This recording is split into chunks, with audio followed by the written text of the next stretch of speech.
itu Pak yang menjadi kekhawatiran banyak orang. Bapak Ya. mungkin nggak dengar, Ya. tapi saudara-saudara saya itu kan ada juga yang rumahnya di atas rel itu Pak. Wah, ini kalau bannernya kan orang nggak ngerti. Aduh, ini dibongkar nanti rumah saya ini. Aman. Biarkan mereka yang di luar saja yang nggak suka. Oke, kita gabung dulu lah kalau gitu. Gabung dulu dengan PDI Perjuangan, baru suka pasti. Kalau masyarakat kita tidak mampu, saya berpikir dulu ya, gimana ya kalau bayar rumah sakit nggak mampu, akhirnya berhutang. Iya. Ya kalau berhutangnya benar, jangan-jangan ke rentenir. Akhirnya apa yang terjadi? Kredit utang. Muncul orang-orang miskin baru.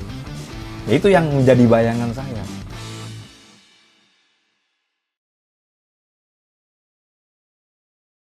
Terus selain ini kan sedikit saya puji supaya mau saya masukin ke pertanyaan yang agak panas lagi. Di kolom komentar netizen, lagi-lagi saya menyampaikan aspirasi masyarakat lah Pak, gitu. Itu banyak yang bilang kalau Sumeneb itu bupatinya itu bupati festival. Saya juga waktu saya baca Pak, bener juga ya. Banyak sekali festival. Ini baru selesai kan tanggal 2 September. Kita ini syuting tanggal 9. Ini 15 September ada lagi. 16 ya? 16 itu ada lagi. Waduh. Memang banyak sih festival-festival. Itu gimana? Coba Bapak Dan jelasin. banyak, bukan cuma 16 September. Minggu depannya ada. Ada lagi? Di sini setiap minggu ya. Festival? Setiap minggu festival. Waduh. Kegiatan. Kenapa ya? Kita ini pasca pandemi COVID-19 kita ini harus bangkit. Harus bangkit. paham. Saya berpikir Sumeneb ya kan banyak potensi yang ada. Oke. Ya, salah satunya juga pariwisata ya Mas Adip ya. Ada Gili Iyang, ada Gilaba. Gilaba, termasuk keraton. Tadi Mas Adip kan melihat banyak Keraton. Iya, wisatawan datang ke sini. Iya. Nah, ini yang menurut saya menjadi magnet. Nah, wisatawan itu harus disuguhkan ya hiburan-hiburan lah. Salah satunya event. Nah, kita ya, bukan bupati event sebenarnya. Event yang kita laksanakan sesungguhnya itu aspirasi dari masyarakat. Siapa masyarakatnya? Itu paguyuban. Contoh misalnya, paguyuban sapi. Jadi datang ke Pak Wati, kita melaksanakan sapi bulan sekian Pak Wati. Kerawan sapi. Ya, kerawan sapi. Ada lagi misalnya ayam bekisar. Ada lagi misalnya event budaya. Ya, ada juga event komunitas misalnya. Tapi Bapak terima semua tuh? Semuanya kita terima karena pemerintah Kabupaten Sumeneb ini melaksanakan pemerintahannya ini kan berbasis pentahelix, melibatkan seluruh stakeholder. Salah satunya adalah stakeholdernya kan masyarakat. Masyarakat itu komunitas. Nah, setelah aspirasi itu masuk, baru kita pelajari pemerintah itu, memanggil akademisi. Yang mana kira-kira yang pas untuk kita laksanakan tahun depan misalnya. Tahun depan ini. Nah, baru kita komunikasikan dengan teman-teman media. Nah, dari situ bukan bupatinya buat event, tidak. Kita mengakomodir seluruh komunitas-komunitas yang ada di Kabupaten Sumeneb. Dan pemerintah itu harus hadir. Ya. Keinginan masyarakat direspon dan pemerintah harus hadir. Ya. Katanya kan harus melayani masyarakat. Ya kan saya juga gak tahu Pak. Saya sebagai warga tuh ngeliat, ya juga ya, banyak banget festival di sini. Nah, pemerintah bertanggung jawab. Ya, bagaimana mencarikan event ini bisa berjalan, mencarikan sponsor agar event ini. Bapak bisa bantuin berjalan. gitu ya? Iya, kita kan sebenarnya di event ini anggarannya tidak besar. Pemerintah ini hanya memberikan dana stimulan saja. Ya kalau eventnya katakanlah 100% habisnya gitu ya. Ya paling stimulan kita 5% atau sampai 10%. Udah cukup itu ya untuk bikin. Ya, yang penting kan pemerintah hadir. Setelah itu kita gotong royong. Iya, mungkin karena atas nama ini arahan bupati gitu ya. Ya kita gotong royong. Agak sakti. Iya, kebersamaan ya. Apalagi partai saya mengajarkan gotong royong ya. Paham. Kebersamaan. Ya, kalau udah kebersamaan, segala sesuatu bisa berjalan. Siap. Bahkan ada event kita yang memang benar-benar non APBD. Oh iya. Kalau APBD mau habis berapa gitu. Tapi efek dari festival tuh gimana Pak? Ya sebenarnya salah satunya kita kan punya visi ya, punya misi bagaimana dengan adanya event festival ini ada keterlibatan UMKM. Oke. UMKM ini sektor ekonomi sehingga bisa membantu pertumbuhan ekonomi di Kabupaten Sumeneb. Contoh misalnya tahun 2021 di angka 3,0 sekian. Tahun 2022 jadi 5,02 kan naik pertumbuhan ekonominya. Iya. Karena kan kata studi McKinsey itu kalau Indonesia nanti 2045 mau jadi negara yang hebat maju, ya. Secara ekonomi, salah satunya kan pertumbuhan ekonominya jangan kurang dari 5%. Ya kita juga mengejar itu menurut saya. Di Sumeneb udah berapa Pak? Ya 5,02. Ya ini salah satunya. Karena event ini juga berdampak kepada pertumbuhan ekonomi. Itu setelah pandemi ya, 5 Iya, kan saya melihatnya apa yang kira-kira bisa dilakukan setelah pandemi COVID-19 agar masyarakat ini bangkit. Yang tadinya, mohon maaf ya, yang tadinya mungkin masyarakat stres. Jadi dia terpressing ya kan dengan COVID. Iya. Jadi indeks kebahagiaannya saya pikir dia pasti menurun. Ada. Ya bagaimana? Dipikirkan juga itu. Biar indeks kebahagiaannya ya kan naik. Salah satunya event-event ini. Ya, akhirnya apa yang terjadi ya? Indeks kebahagiaannya itu hampir 80%. Oh, sekarang ya. Sekarang gitu. Nah, ini yang ini survei bukan kata bupati. Iya. Kalau saya berani menyampaikan karena ada surveinya gitu kan. Iya. Nah, itu Mas Alif. Jadi itu. Yang kedua, ini kan recovery percepatan ekonomi. Oke. Orang datang ke Sumeneb, spending money, dia keluarkan uang. Kan rumus ekonomi seperti itu. Orang datang ke Sumeneb, ya dia belanja-belanja, dia makan di Sumeneb ya. Otomatis kan perputaran ekonomi itu akan muncul. Jangan-jangan itu yang membuat Bapak jadi berinisiatif untuk bikin kereta api itu. Untuk makin banyak orang datang ke sini atau mempermudah. Kan salah satu ya, kalau kita paham semua ya, di mana saja kalau ada kereta itu, ini kan transportasi massal ya. Betul. Ya, kalau transportasi massal itu pasti murah. Nah, kalau murah itu juga sama menekan tingkat pengeluaran masyarakat. Jadi sebenarnya kan rumus kemiskinan ini bagaimana caranya kita ya mengefisiensi kantong masyarakat, ya, mengurangi tingkat pengeluaran masyarakat. Salah satunya itu sebenarnya. Ya, kalau masyarakat pengeluarannya berkurang, ya kan? Nah itu secara otomatis dia kan tidak konsumtif. Gitu. Nah itu pasti ekonominya pasti akan lebih baik ke depan menurut saya. Saya jadi paham kenapa Bapak itu bannernya banyak di bus-bus itu. Kayaknya Bapak memang nggak salah kalau kemudian beberapa orang relawan mengkampanyekan dalam tanda kutip untuk maju ke Pilgub Jatim gitu. Karena memang penjelasannya agak detail. Saya nggak tahu Bapak kenal nggak dengan relawan-relawan itu? Atau yang pasti saya nggak kenal. Nggak kenal ya? Iya. Saya lihat juga, wah ini hebat sekali. Kalau kenal beberapa saya ngelihatnya sepertinya kenal gitu. Oh. Iya. Kenal tapi tidak dekat. Tidak dekat ya. Cuma tahu lah, ya kayaknya ini nih yang bikin gitu. Oh, ya. Tapi ya kita kan nggak tegur mereka, masa kita mau tegur gitu. Iya sih. Ya mereka bergerak. Ini negara demokrasi, bebas-bebas aja. Yang penting saya fokus menyelesaikan apa yang menjadi tanggung jawab saya di Sumeneb. Ini amanah yang harus saya jalankan. Tapi kembali Bapak, saya izin ini untuk nanya. Ya. Mungkin agak sulit atau Bapak nggak berkenan nanti, saya nggak tahu. Tapi gini, dari penjelasan Bapak tadi memang cukup menarik sih. Artian apa yang dipikirkan, apa yang dilakukan itu menarik. Dan saya lihat kalau maju di Pilgub Jatim, rasanya memang sudah saatnya. Karena kita udah lama juga nggak punya pemimpin yang representasi dari Madura gitu ya. Dan ketika ada orang mulai mengkampanyekan, saya pikir ini momennya, ini saatnya. Dan saya nggak tahu Bapak kalau misalkan didorong untuk maju nanti, kira-kira berkenan nggak itu? Ini kan apa ya, persepsi ini, isu ya. Isu ya. Akhirnya ya berputar lebar gitu. Oke. Yang sebelumnya sebenarnya memang pasti dari beberapa capaian-capaian ya. Misalnya, Sumeneb indeks pembangunan manusianya sudah naik, gitu bagus. Angka kemiskinannya juga turun dan tingkat penurunannya terbaik di Jawa Timur. Sumeneb pengangguran terbukanya paling baik terendah di Jawa Timur. Sumeneb gini rasionya paling baik juga dan paling rendah di Jawa Timur. Pertumbuhan ekonominya juga sudah naik. Stuntingnya turun. Misalnya dari 29 turun ya sampai angka 20. Turunnya cukup tinggi gitu kan. Nah, itu mungkin yang pada akhirnya semua itu ya corongnya media menurut saya yang menulis itu. Dan mungkin saja masyarakat di Jawa Timur melihat itu. Nah, kalau Mas Arif misalnya nanya gimana kira-kira kalau maju Jawa Timur, saya tidak bisa menjawab itu sebenarnya. Karena kalau politik itu siapapun ya akan maju kontestasi pilkada itu pasti butuh partai itu kan. Bapak kan anggota partai kan? Oh iya, tapi kan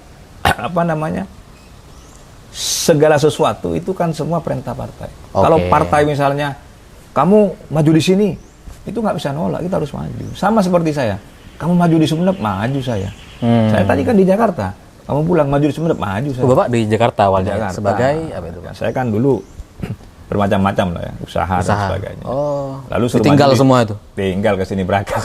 maju di Sumeneb, maju saya 2016 gitu. Mantap, Ya mantap. itulah, kita siap di mana saja menurut saya. Kalau bertanya Pak Fauzi kira-kira kalau misalnya maju di mana saja, siap kalau saya. Yang penting partai perintah. Gitu.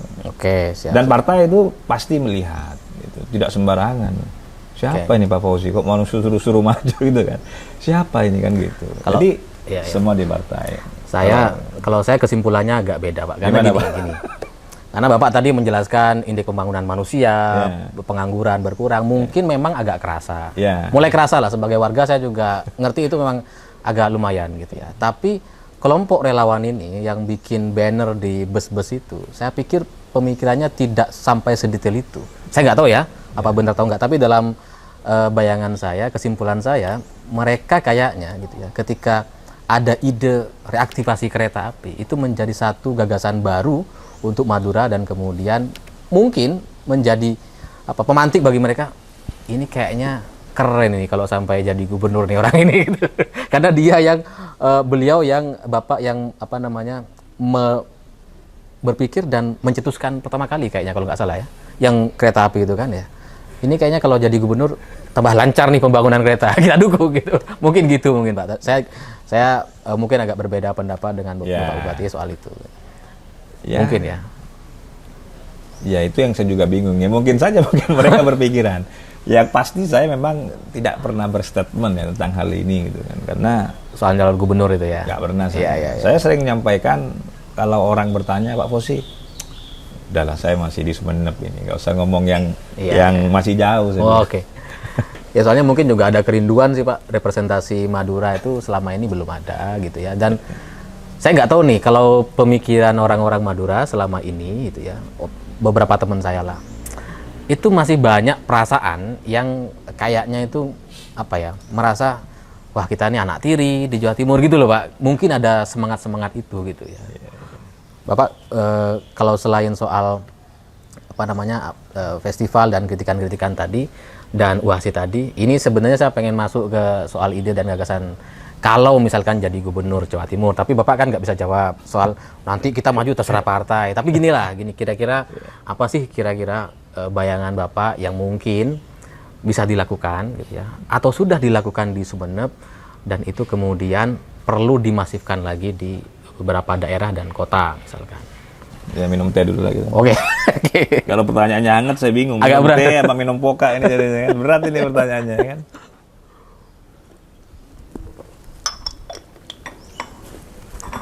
Atau program-program yang selama ini mungkin nggak banyak orang tahu Pak gitu. Ya kalau saya gitu ya. Kalau saya di Sumeneb ini ada beberapa program yang memang menurut saya ini mampu ya, berdampak kepada hal-hal yang berkaitan dengan beberapa aspek ya. Oke. Mungkin aspek sosial, aspek ekonomi. Jadi BPJS yang kita berikan BPJS ketenagakerjaan bagi pekerja rentan. Pekerja rentan tuh siapa misalkan? Misalnya tukang beca. Mereka dapat BPJS, tukang beca. Dia kan pekerja rentan, tukang ojek, kan, tukang sopir taksi, pembantu rumah tangga, terus kayak petani, nelayan. Ya. Ini kalau kita lihat ini kan mereka salah satu penyumbang menurut saya jumlah ya DTKS ya. Iya. Saya tidak bilang angka kemiskinan ya, tapi ini orang rentan ini kalau misalnya suaminya meninggal, lalu istrinya tidak punya skill dan kemampuan. Nah, setiap orang pasti akan meninggal. Setiap orang akan terjadi kecelakaan yang kita tidak tahu dan kita semua berdoa semoga sehat selalu. Tetapi yang namanya meninggal tidak bisa. Ya. Jika terjadi sesuatu, maka ada sesuatu yang bisa didapatkan oleh istrinya. Sehingga si istri ini tidak menjadi masalah baru di masyarakat. Misalnya orang miskin baru, atau mungkin pengangguran terbuka baru. Dengan cara diberi. Ya, kalau dapat kerohiman ini, ya, itu kan otomatis siapa tahu istri ini bisa buat berusaha. Oh, dapat ya, berapa tuh Pak? Ya tergantung. Misalnya kalau meninggal di rumah dapat kalau nggak salah berapa ya, 40 juta gitu. Oh iya? 40 jutaan. Semua warga Sumeneb berlaku untuk bagi yang pekerja rentan tadi. pekerja rentan. Itu sudah ada datanya tuh Pak? Ada. Yang tukang beca, tukang pentol Ada. gitu. Tapi yang paling penting menurut saya, siapapun ya, kalau berpikir Jawa Timur, pasti bagaimana berpikir terkait dengan kesejahteraan. Oke. Kan poinnya itu, kesejahteraan. Nah, kalau berbicara kesejahteraan, pasti fokus dalam mengambil kebijakan menurut saya, pasti memperhatikan angka-angka tadi. IPM-nya berapa, Iya, iya. kita harus bisa naikkan. Gini rasionya berapa, kita harus rendahkan. Pengangguran terbukanya berapa, kita harus rendahkan juga. Iya, Berapa pertumbuhan ekonominya, kita harus terus naikkan. Berapa stuntingnya, ya kita harus turunkan kan gitu ya. Itu berlaku sejak kapan tuh Pak ya? Ya kalau kami setiap melakukan kebijakan-kebijakan, fokusnya adalah bagaimana hal-hal terkait dengan indikator-indikator ini secara outputnya itu bisa tercapai. Kita lakukan kebijakan A misalnya, bagaimana berpengaruh kepada IPM, berpengaruh kepada pengangguran terbuka, berpengaruh kepada Gini rasio, kan begitu, berpengaruh kepada pertumbuhan ekonomi, berpengaruh kepada angka kemiskinan. Wah, keren tuh. Ini kalau diterapkan se-Indonesia nih jadi nih. Bapak calon presiden aja tuh. Nggak boleh ya. PDP sudah Pak Ganjar sudah. Saya juga sudah Pak Ganjar. Sorry. Ke bawah suasana. Ya mungkin kalau dibawa ke Jawa Timur itu kayaknya bagus sekali itu Pak. Dan saya juga kaget juga ada data itu ya, data tukang beca. Ya sama Mas. Saya tadi bilang kan, kenapa banyak event? Event ini kan indikatornya mampu menurunkan ya, angka kemiskinan, bisa naikkan pertumbuhan ekonomi karena UMKM itu akan semakin banyak. Nah, saya tadi belum jelaskan kan, nilai investasi kita itu naik hampir ratusan persen. Oh, dari ya? 600 miliar itu jadi 1,7 triliun. Per tahun 2022. Nah, Oke. dari NIB, nilai induk berusaha itu, 95% itu sektor UMKM. 5% sektor umum. Ini Apa? menunjukkan bahwa kebijakan yang kita lakukan itu melihat beberapa indikator yang ada. Sehingga tercapailah tadi terkait dengan nilai investasi yang cukup tinggi di tahun 2022. mungkin Begitu sektor UMKM bangkit, salah satu percepatan recovery ekonomi, ya event ini solusinya. Ya, setiap event kita libatkan UMKM. Tidak boleh ada event tanpa pelibatan UMKM. Itu sebenarnya sudah rumus. mungkin investor juga masuknya lewat situ juga, berbagai festival gitu ya. 5% investor itu kan ada di antara salah satunya. Oh, oke. Begitu ada pertunjukan kan pasti ada tamu. Iya, Kayak kemarin misalnya kita kedatangan tamu kapal pesiar. Nanti ada haul-haul Raja Madura Di sini tanggal- juga ya? Ya, nanti juga ada wisatawan asing kapal pesiar Dulu Pak Jokowi untuk hadir hadir kalau nggak juga salah. di sini. Raja Madura tuh kayaknya hadir Bapak Jokowi itu. Tahun Ya, berapa tuh? itu tahun berapa ya lupa saya itu. Waktu saya wakil bupati. Oh, masih wakil ya? Ya, itu event yang ada di Sumeneb. Nah ini kan haul-haul Raja Madura, nanti rencananya itu tanggal 1 Oktober. Nah itu 1 juga ada Oktober. wisatawan asing yang tertarik untuk datang ke sini. Untuk menyaksikan ya kan. Ya, ya. Culture-culture ya di Sumeneb. Kalau kemarin kan mereka hadir ke Sumeneb untuk menyaksikan event Madura Culture Festival. Culture Festival. Ya. Ya. Menarik, dan pertanyaan saya udah Bapak jawab semua. Nanti kalau ada keresahan-keresahan masyarakat lagi, saya izin untuk ketemu lagi untuk Gak usah resah, nanya-nanya gimana. Mas Arif, kan masyarakat tinggal lihat loh, kenapa ada event, lihatin aja itu apa namanya kenaikan capaian terkait dengan kunjungan pariwisatanya itu naik 300% kita dari Tahun 22 ya? Iya. Sampai 1,2 juta dari kurang lebih 250-an loh. Paling banyak kemana tuh Pak? Yang paling banyak memang Jawa Timur karena memang target kita kan Jawa Timur. Oh, memang untuk masyarakat Jawa Timur untuk masuk ke sini. Ya, itu kan ada jangka pendek, jangka menengah, jangka panjang. Gitu. Oh, ya. Kita nggak bisa gitu kan, paksakan kita harus wisatawan dari mana. Ya sudah, yang ada saja potensinya menurut saya. Oh, Jawa Timur ini berpotensi. Kenapa nggak kita tarik ke sini? Gitu. Kalau tempat wisata setahu saya yang paling banyak menarik itu Pulau Gili-Iyang, Gili-Laba, ya kan. Kalau Gili-Iyang ini kan oksigen tertinggi di dunia. Ya. Iya, iya. Ya, nomor 2 lah. Orang tuh banyak yang terapi ke sana atau gimana, Pak? Iya. Jadi kalau Mas Alip mau pengen muda kayak saya harus di sana. Siap. Kalau suka diving ya di Gili-Laba gitu ya. Iya, ya, saya pernah ke sana tuh, Pak. Ya. Cuma saya agak-agak mabuk laut. ada Pantai Sembilan juga. Banyak lah beberapa destinasi kita di sini. Nggak Oke. cukup sehari kalau jalan-jalan ke Sumeneb. Siap. Belum kulinernya, belum budayanya gitu. Wah, jadi kalau teman-teman perhatikan selama periode Pak Jokowi, ini beberapa kali Pak Jokowi itu menggunakan batik Sumeneb. Beberapa kali, jadi itu sempat menjadi, wah ini jangan-jangan cawapresnya orang Madura ini. Kalau Sumeneb ini bukan seksi di batik saja sebenarnya, dia seksi di keris juga gitu. Kan Sumeneb kota Iya, keris gitu. kota keris, iya, iya. Dan saya Bahkan juga, kemarin Mas Alex tahu nggak itu terkait dengan souvenir G20? iya, itu yang mau saya tanyakan gitu. Ini diplomasi macam apa ini, kok tiba-tiba keris? Saya izin untuk mulai saat ini jadi relawan Cak Pos. Soal takdir urusan nanti. Siap.